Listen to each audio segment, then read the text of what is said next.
Bismillahirrahmanirrahim. Assalamualaikum warahmatullahi wabarakatuh.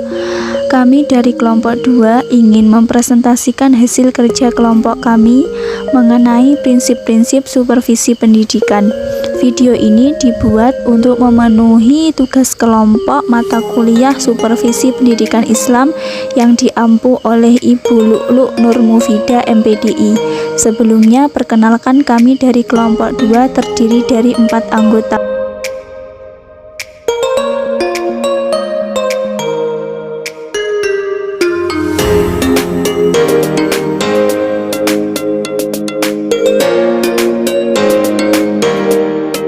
Prinsip adalah pernyataan fundamental atau kebenaran umum maupun individual yang dijadikan oleh seseorang atau kelompok sebagai sebuah pedoman untuk berpikir atau bertindak.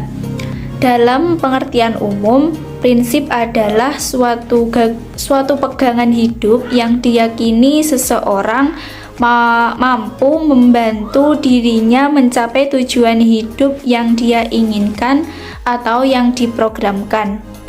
Supervisi pendidikan diartikan sebagai bimbingan profesional bagi guru-guru. Bimbingan profesional ini maksudnya adalah segala usaha yang memberikan kesempatan bagi guru-guru untuk berkembang secara profesional agar lebih maju lagi dalam melaksanakan tugas pokok, yaitu memperbaiki dan meningkatkan prestasi belajar peserta didik.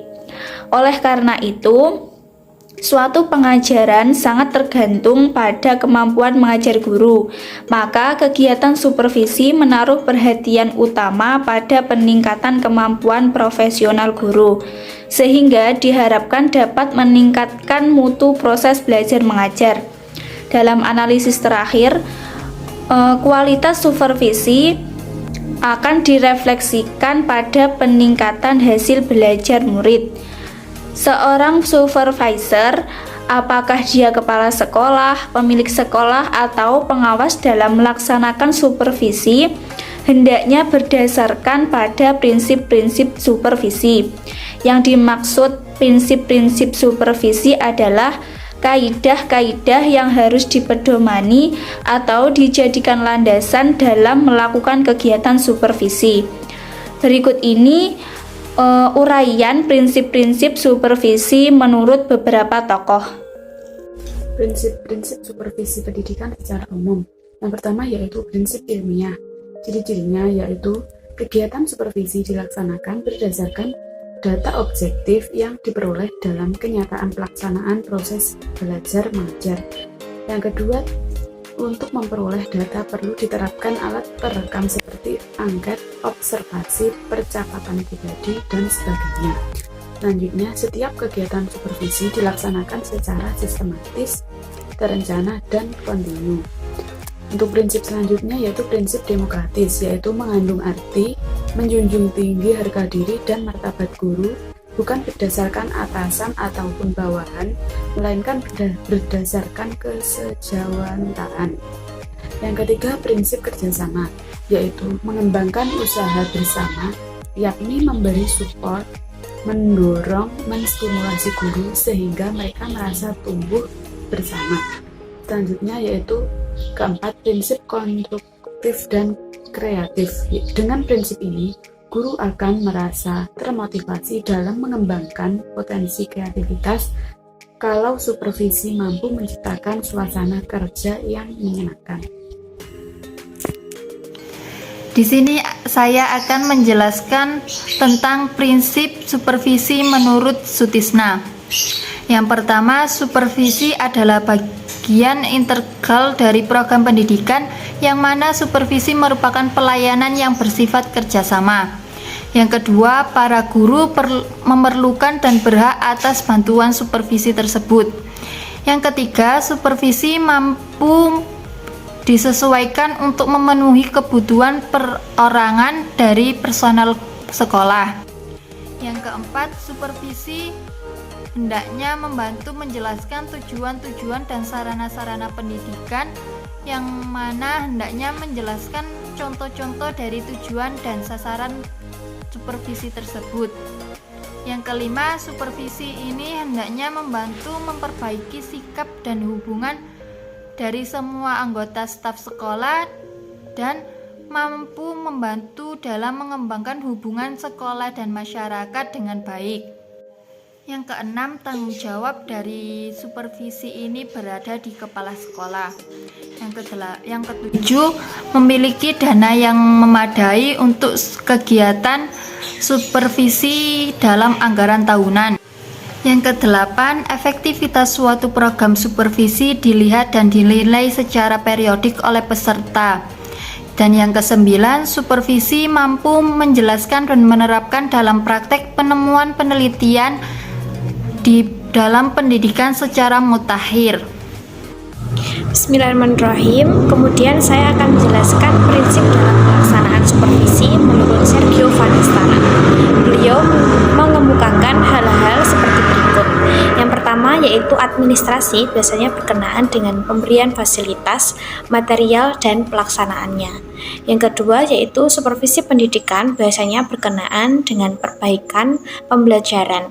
Yang ketiga yaitu secara fungsional administrasi dan supervisi tidak terpisahkan satu sama lain. Keduanya dalam sistem pendidikan yang berkoordinasi, saling melengkapi, saling berhubungan, dan mempertemukan fungsi-fungsinya dalam operasional pendidikan. Yang keempat yaitu supervisi yang baik didasarkan pada filsafat, demokrasi, dan ilmu pengetahuan. Yang kelima yaitu supervisi yang baik akan mengembangkan metode dan sikap ilmiah sejauh hal itu dapat diaplikasikan ke dalam proses sosial pendidikan yang dinamis, menggunakan ilmu pengetahuan dalam proses belajar dan pembelajaran. Yang keenam yaitu supervisi yang baik akan mengembangkan proses pemecahan masalah yang dinamis dalam mempelajari, memperbaiki, dan mengevaluasi proses dan produknya. Yang ketujuh yaitu supervisi yang baik adalah yang kreatif, tidak preskriptif, dilaksanakan dengan tertib, direncanakan secara kooperatif, dan dilakukan dalam rangkaian aktivitas. Yang kedelapan yaitu supervisi yang baik dilakukan secara profesional dan melakukan penilaian berdasarkan hasil yang terjamin. Selanjutnya adalah prinsip supervisi pendidikan menurut Binti Maunah. Pertama, orang harus memahami dengan jelas apa yang diharapkan kepadanya. Kedua, orang harus memiliki pedoman dalam menjalankan pekerjaannya.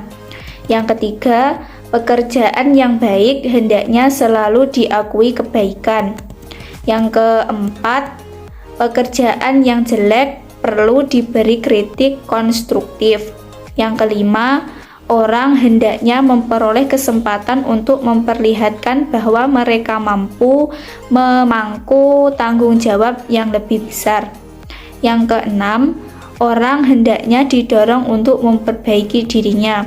Yang ketujuh, orang hendaknya bekerja di dalam lingkungan yang sehat dan aman. Dari prinsip-prinsip yang telah dikemukakan oleh para ahli di atas menunjukkan bahwa supervisi harus dilaksanakan secara konstruktif dan kreatif, yaitu mendorong inisiatif untuk ikut menciptakan suasana kondusif yang dapat mengembangkan suasana kreativitas. Supervisi dilakukan secara kooperatif dengan mengembangkan usaha bersama menciptakan suasana belajar mengajar yang lebih baik berdasarkan sumber kolektif dari kelompok daripada usaha supervisor tersendiri menunjukkan profesionalitas bukan atas hubungan pribadi. Supervisi juga harus progresif, berani melangkah maju, dilaksanakan bertahap, didasarkan atas keadaan dan kenyataan yang sebenarnya. Demikianlah video presentasi dari kelompok kami. Mohon maaf karena masih banyak kekurangan.